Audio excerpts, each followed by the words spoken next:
Mais respect à tout le monde, bienvenue dans la forge du quantum. Aujourd'hui, base numéro 16, les conversions de masse. Et on commence sans plus attendre par leur utilité. Elles permettent d'exprimer les masses dans une unité plus appropriée, ou de ramener chaque masse dans la même unité pour faire des calculs, comme des additions ou des soustractions. On va se focaliser sur le gramme, ses multiples et sous-multiples, ainsi que sur deux unités, le quintal et la tonne.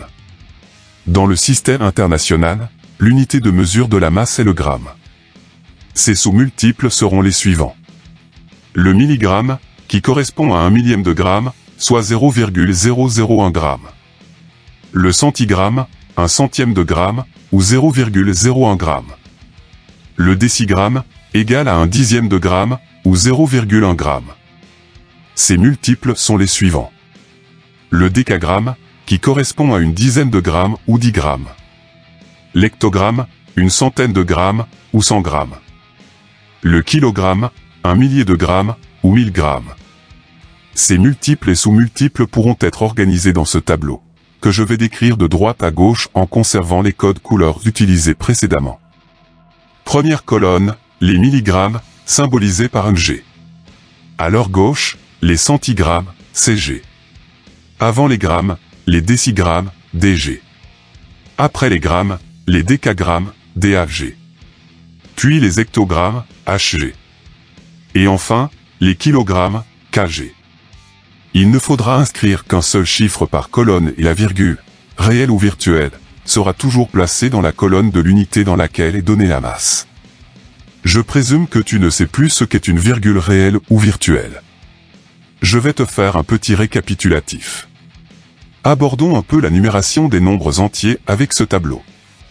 Il est composé de 4 catégories de nombres, qui sont les suivantes, unités, mille, millions et milliards. Chacune est coupée en 3 parties, unités, dizaines et centaines.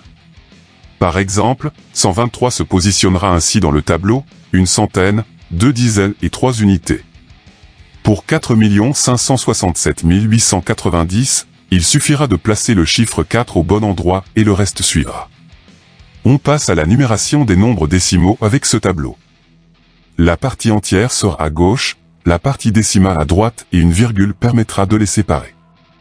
Par exemple, 0,123 prendra cette position, et 45,6 viendra ainsi. 789 n'ayant pas de partie décimale, il sera aligné sur la virgule, c'est-à-dire à sa gauche directement. En combinant les deux tableaux précédents, on aura celui-ci dans lequel les nombres pourront être convenablement alignés, et la virgule, présente ou non, servira de repère d'alignement.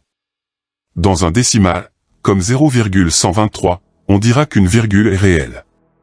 Dans un entier, comme dans 789, cette virgule sera virtuelle. Donc si on reprend le tableau des unités, 0,123 décagrammes se positionnera ainsi, avec le 0 et la virgule dans la colonne des décagrammes.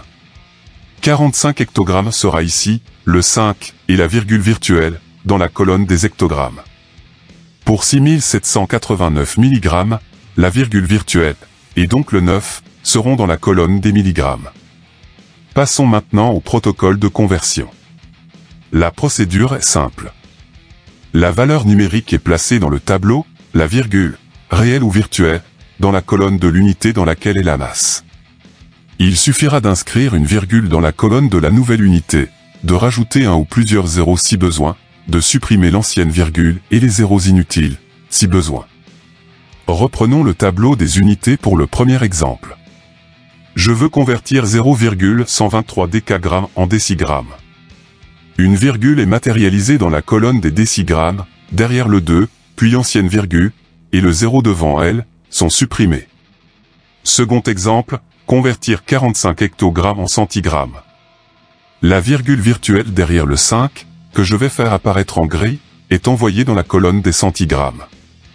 Des zéros sont rajoutés pour remplir les cases vides, la virgule virtuelle grise est effacée, ainsi que la nouvelle qui est virtuelle, et on aura 450 000 centigrammes. Dernier exemple, transformer des milligrammes en grammes. Déplacement de la virgule virtuelle, en gris, de 3 rangs vers la gauche, puis effacement de l'ancienne virgule. 6789 mg font 6,789 g. Maintenant que tu sais convertir, on va pouvoir faire des calculs avec ces masses. Puisque pour faire des sommes, addition et soustraction, il te faudra obligatoirement convertir soit dans la même unité, soit dans l'unité demandée. Premier exemple, on additionne 1,2 décigrammes avec 3 centigrammes, le résultat devant être exprimé en centigrammes. Tu transformes les 1,2 décigrammes en 12 centigrammes, que tu rajoutes aux 3 centigrammes, pour obtenir 15 centigrammes. Second exemple, 4,5 grammes, plus 6 centigrammes, le tout en milligrammes. 4,5 grammes, c'est 4500 milligrammes, et 6 centigrammes, c'est 60 milligrammes. 4500 plus 60 égale 4560 milligrammes. Troisième et dernier exemple, 78 hectogrammes, moins 9 décagrammes, à exprimer en grammes. 78 hectogrammes, c'est 7800 grammes, et 9 décagrammes, 90 grammes. 7800 moins 90 égale 7710 grammes. Pour les produits, multiplication et division, l'unité sera conservée, même si une conversion sera possible s'il faut ramener le résultat dans une unité spécifique demandée. Un petit exemple pour illustrer le propos. Un carton d'emballage contient 72 boîtes de 250 g de beurre. Sur le carton, je lis, poids total, 17 kg et 500 g. Est-ce vrai ou faux? Explique pourquoi. Pour déterminer la masse totale, je vais multiplier 72 par 250, ce qui fait 18 000 g. Il faut convertir cette masse en kilogrammes, elle en fera 18. Donc, c'est faux, il y a 500 g de plus que ce qui est indiqué sur l'emballage. Important. Il ne faut surtout pas confondre la masse et le poids. La masse est directement liée à la quantité de matière et s'exprime en grammes, multiples ou sous-multiples. Le poids est une force de gravitation qui s'exprime en newtons. Sur le carton, il aurait donc fallu inscrire masse au lieu de poids. C'est un abus de langage courant que tu vas rencontrer souvent. On passe maintenant au quintal et à la tonne. Ça va être bref. Un quintal, c'est 100 kg, et son symbole est Q. Une tonne, c'est 1000 kg, et son symbole est T. Premier exemple, j'ai 1234 kg. Sa conversion en quintal donnera 12,34. Ah oui, le pluriel de quintal se fait comme celui de cheval. Ici, nous avons donc 12,34 quintaux. Second exemple, avec la même masse de 1234 kg, sa conversion en tonnes sera de 1,234. La base est désormais terminée. Tu as des questions? Tu veux un complément d'information? Rejoins-moi dans l'espace commentaire. Des exercices en PDF librement téléchargeables, dont certains sont corrigés, sont disponibles. Les liens sont dans la description de cette vidéo. À toi de forger maintenant. Prochaine vidéo sur l'enclume. Stay tuned. Tchuss.